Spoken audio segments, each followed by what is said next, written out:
Jumpa lagi di Opini Budiman. Barada Richard Eliezer sepertinya telah menjelma menjadi simbol kejujuran, simbol keberanian untuk mengungkap kejujuran, mengungkap sebuah peristiwa apa adanya. Vonis hakim 18 bulan penjara memang punya dilema moral.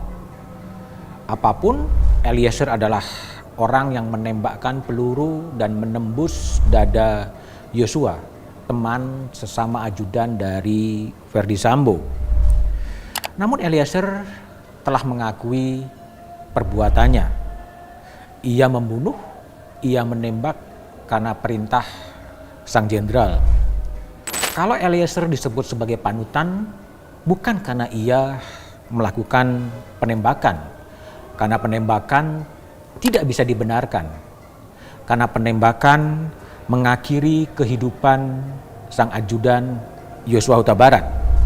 Tapi Eliezer bisa saja dianggap sebagai panutan karena keberaniannya mengakui perbuatan, menyesali perbuatan, mengungkap kebenaran dan mengutamakan kejujuran.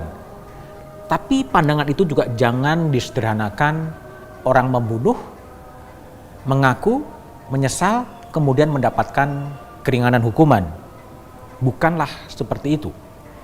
Di republik ini kejujuran memang masih menjadi barang langka. Kejujuran harus terus diperjuangkan. Diperjuangkan dengan resiko ditahan, diperjuangkan dengan resiko tersingkir dari kesatuan. Namun bagi kelompok lain, Eliezer bisa saja dianggap sebagai pengkhianat. Ia bisa dianggap tidak setia kepada satu kelompok.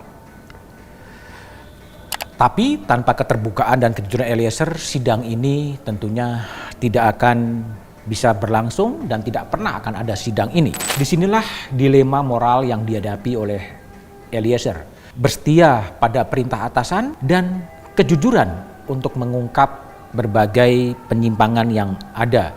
Dilema antara kesetiaan dan kejujuran. Biarlah dilema moral itu diperdebatkan. Yang jadi pertanyaan sekarang adalah, kemana Eliezer setelah vonis 18 bulan dijatuhkan? Eliezer ditahan sejak 3 Agustus 2022.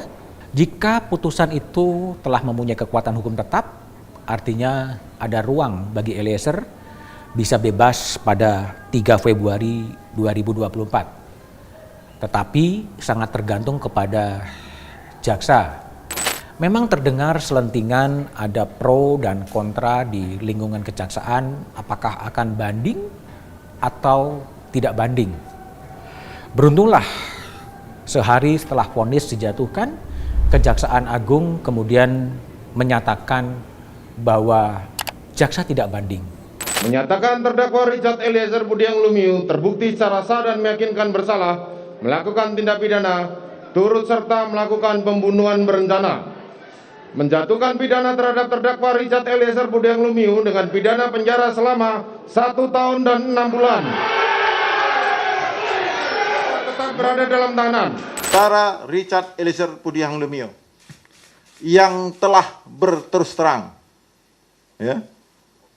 kooperatif dari awal, jadi bahan pertimbangan juga bagi Kejaksaan Agung untuk tidak menyatakan banding dalam perkara ini. Tidak menyatakan banding dan kami tidak banding, ingkrahlah putusan ini.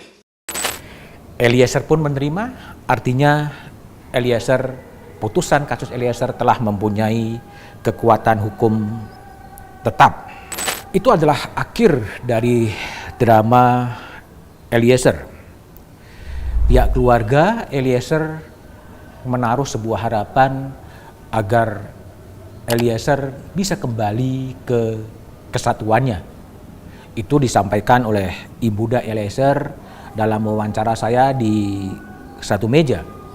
Kepala Divisi Humas Mabes Polri Irjen Dedi Prasetyo mendengar aspirasi dari keluarga Eliezer untuk kembalinya Eliezer ke anggota kepolisian. Namun apapun dari itu semua, keselamatan Eliezer tetap perlu jadi perhatian. Eliezer bisa saja dianggap sebagai panutan oleh masyarakat, tapi bisa saja dia dianggap sebagai pengkhianat oleh orang-orang yang tidak menyukainya. Kerja LPSK, kita bersama punya kewajiban moral untuk tetap menjaga keselamatan Eliezer. Kini dan saat ini kejujuran Eliezer dimenangkan, tapi entah untuk besok. Tapi yang pasti dan abadi, kejujuran Eliezer adalah pelajaran sekaligus warisan bagi bangsa ini. Dan semoga saja ini bukan sebuah fatamorgana dan kita harus bisa mengambil pelajaran dari skandal yang menghebohkan secara nasional.